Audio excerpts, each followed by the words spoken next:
আলহামদুলিল্লাহি রাব্বিল আলামিন। আল্লাহ বলছে, বান্দা শোনো, সমস্ত প্রশংসা আল্লাহর জন্য। কেন?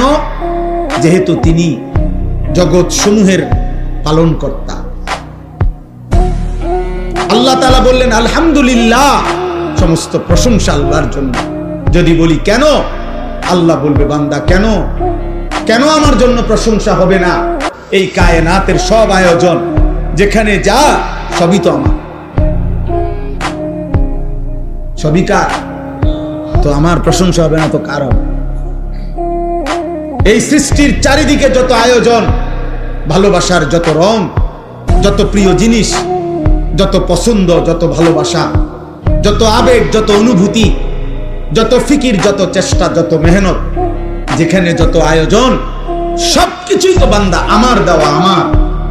তা আমার প্রশংসা না তো কার? তাইলে আমার প্রশংসা করবা না তো কার করবা বান্দা? কার করবা? চারিদিকে তো সব আমার। ইন্না যায়্যানাস সামাআদ দুনিয়া, আমি তো সাজিয়েছি।